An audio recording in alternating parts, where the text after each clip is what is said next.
Hi everyone. So today I wanted to talk to you about how God is not like man.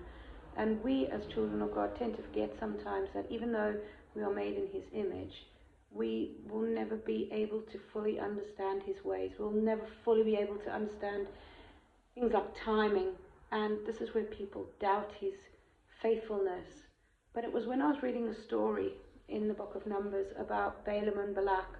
And what happened was King Balak has called for Balaam to come and curse the Israelites because of what he's seen them do to the Amorites, and how the Israelites just wiped all of the Amorites out, and now they've come to settle in his land, which is in Moab, and they all land up being terrified.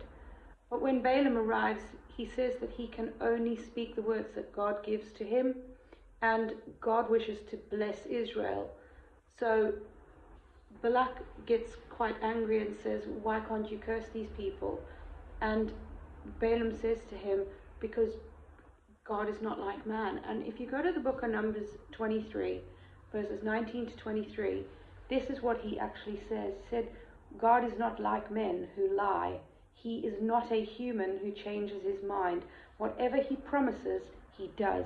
He speaks and it is done. I have been instructed to bless.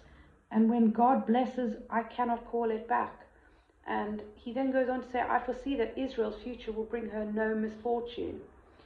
It actually then tells you that God fights for Israel like a wild ox, which sounds quite fierce if you think about it.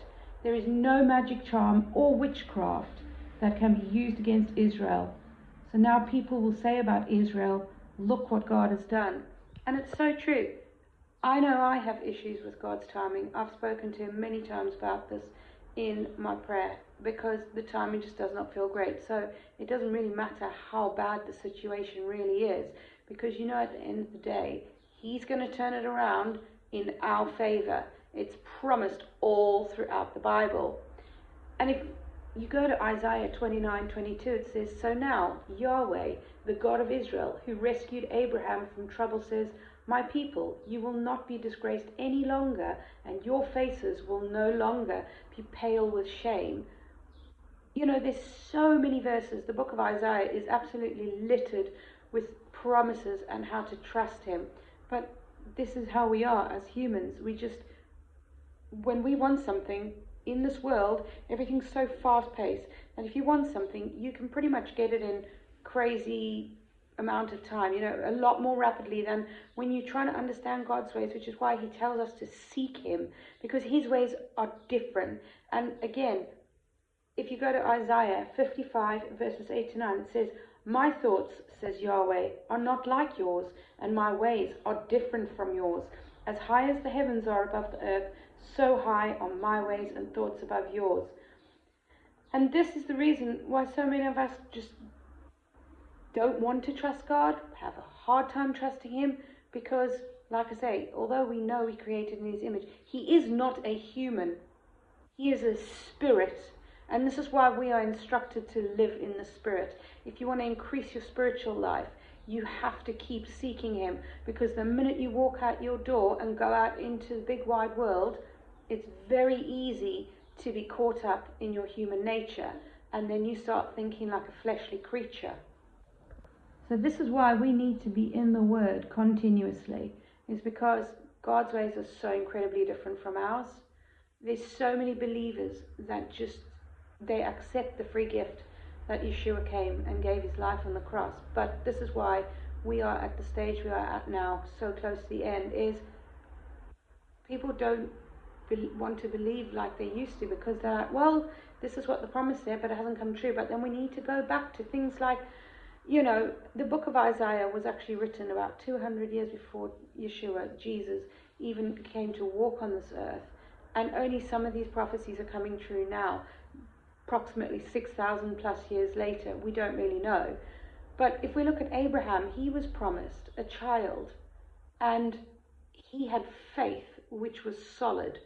However, because Sarah couldn't believe that that was even possible to have a child at her age, she then went and gave Hagar, her maid, to Abraham, thinking, well, that must be God's promises. Well, if I do it my way, that's how we'll get a child. But of course, that only delayed what God had promised, because God had promised a child to Abraham and Sarah, and he made them wait 25 years. And that's what happens when we try to take things into our own hands. We don't just delay God's promises. We actually can completely forfeit them or not see them come to pass in a time that we would hope, because we aren't listening. And it's so easy to do that as humans. So then we may just ask the question, like, why does God make us wait? Well, after what I've experienced this year, believe me, I learned that waiting is just part of the process. And it's not short waiting. It is waiting. God is in absolutely no rush. He has you exactly where he wants you. He doesn't want to harm us. He wants us to come around to his ways, be obedient, focus on him first, because at the end of the day, he wants us to be able to distinguish between his timing and the timing that's been set up by the enemy, which is, well, if you want something now, you can have it. Just go and get a job, go and do this. You can have it in very quick time. But God is now trying to pull his people closer to him to be able to understand his ways. So we know that we're in the end times. We're in the very last days now. And if we as believers don't actually understand that what God promised will come to pass, every single thing will come to pass. Whether you've been waiting a long time for something personal or anything like that, it's coming to pass. Because don't forget, to God, a day is like 1,000 years, and 1,000 years is like a day. And that is something we just cannot comprehend. So when I was actually really looking into the study yesterday, I had the verse Isaiah 60:22 pop into my spirit. And it was so apt timing. And it says, when the right time comes, I, the Lord, will make this happen quickly. So even though God will make us wait for things and wait and wait and wait until the time is right, because everything is perfectly timed. It's in order.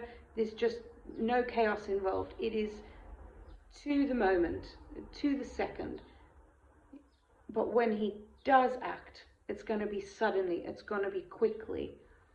And so that also took me to Habakkuk, the 2nd chapter. And Habakkuk's complaining about why the Babylonians have been allowed to punish the people so badly. Like, why are they being given what seems to be favor? And God just gives him a simple response. And he says, I will take action in my own time. I'm paraphrasing, by the way. So it doesn't matter what the situation is, because God cannot break his promise. He cannot lie. He's the same yesterday, today, and forever. And so I just want to encourage anyone, again, who's going through something really difficult. And I'm included in this because I'm in a testing phase. I have been for quite a while now, but I'm now on the next level. And sometimes things just don't feel great. But then I have to keep reminding myself, I'm his creation. I have to do things his way and not in my time. And as uncomfortable as it is, I need to keep drawing into him to understand that so many stories in the Bible, all of them, all the rescues that took place, his promise always came to pass. His timing was always according to what he had set to be the plan, not us. And so I just want you to know that Yeshua is the solid foundation that we've been given to rely on. He will never let us down. He'll never leave us. He'll never forsake us. And so in this present age, we just need to learn to come around to his ways. But the most beautiful thing to remember is the glorious hope that we have to come, which is that kingdom that will come, and we will never have to doubt anything again because of what the enemy has done to us. God bless you, brothers and sisters, and I hope somebody receives this message well. Like I say, I make these messages with myself at the forefront because it's usually something I'm thinking about or going through, and that's why it comes into your spirit. So keep holding on tight. Root yourself in Yeshua. Focus on him at all times. And we just know that the promises that are given in the Bible have been refined 7 times in the furnace. They're as genuine as silver, and that can be found in Psalms 12:6. So for now, everybody, take care, and may God bless you abundantly.